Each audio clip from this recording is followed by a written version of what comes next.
বাংলাদেশ যেভাবে millennium development goal MDG বাস্তবায়নের সাফল্যের পরিচয় দিয়েছিল, একইভাবে সাস্টেনেবল ডেভেলপমেন্ট গোল এসডিজি বাস্তবায়নের ক্ষেত্রেও বাংলাদেশ যথাযথভাবে পদক্ষেপ গ্রহণ এবং বাস্তবায়ন করে চলেছে। এসডিজির প্রতিপাদ্য নো ওয়ান লিভ বিহাইন্ড কিংবা কাউকে পেছনে ফেলে নয়, এই মূলনীতির সঙ্গে বর্তমানের সরকারের জননীতিরও মিল রয়েছে। সকল শ্রেণী পেশা তথা জনগণের স্বার্থ নিশ্চিত করার লক্ষ্যে বর্তমান সরকারের নীতি হচ্ছে সবার আগে বাংলাদেশ। বিএনপির জননীতির দিকে লক্ষ্য করলেই একটা বিষয় স্পষ্ট হয়ে উঠবে সবার কাছে। সেটি কি? সেটি হচ্ছে সকল সময় বিএনপির সকল পরিকল্পনা ছিল এবং কর্মসূচি ছিল জনবান্ধব। দীর্ঘ ১.৫ দশকের বেশি সময় ধরে ফ্যাসিবাদী শোষণ শাসন বাংলাদেশকে একটি ঋণ নির্ভর এবং আমদানি নির্ভর ভঙ্গুর রাষ্ট্রে পরিণত করেছিল। শিক্ষা, স্বাস্থ্য, পরিবেশ সহ সকল ক্ষেত্রে ভঙ্গুর এই রাষ্ট্রটি এবার পুনর্গঠনের পালা।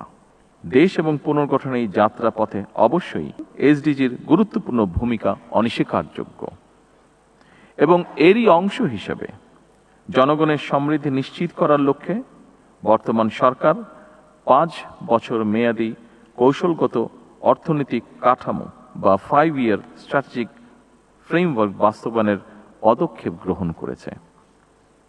এই ফ্রেমওয়ার্ক দেশের জাতীয় উন্নয়ন পরিকল্পনাকে জাতিসংঘ ঘোষিত টেকসই উন্নয়ন লক্ষ্যমাত্রা বা এসডিজির সঙ্গে সমন্বিত করেছে। বর্তমান সরকারের গৃহীত সংস্কার ও উন্নয়নের 5 স্তম্ভের মাধ্যমে দারিদ্র্য বিমোচন, সার্বজনিক সামাজিক সুরক্ষা, মানসম্মত শিক্ষা এবং স্বাস্থ্যসেবা, জেন্ডার সমতা এবং জলবায়ু সহনশীলতা এবং সুশাসন এসডিজির এই মূল অগ্রাধিকারগুলোই প্রতিফলিত হয়েছে।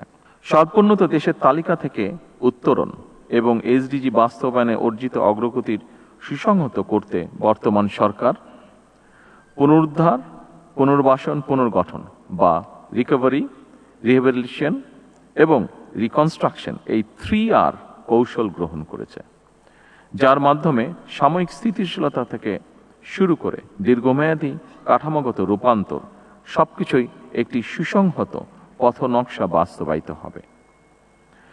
জনগণের রায় বর্তমান সরকার গত 17 ফেব্রুয়ারি সরকার গঠনের পরদিন থেকেই নারীর সামাজিক এবং অর্থনৈতিক ক্ষমতায়ন নিশ্চিত করতে ফ্যামিলি কার্ড, কৃষকের স্বার্থ রক্ষায় কৃষক কার্ড, জনস্বাস্থ্য এবং চিকিৎসা সেবা সহজ করতে হেলথ কার্ডের মতন একাধিক সামাজিক সুরক্ষা কর্মসূচি বাস্তবায়ন প্রক্রিয়া চলমান রয়েছে। এর মাধ্যমে প্রান্তিক কৃষক, স্বল্প আয়ের পরিবার এবং ঝুঁকিপূর্ণ জনগোষ্ঠীর কাছে সরাসরি ভর্তুকি, কৃষি উপকরণ, আর্থিক সহায়তা এবং স্বাস্থ্যসেবা পৌঁছে দেওয়ার পরিকল্পনা গ্রহণ করা হয়েছে।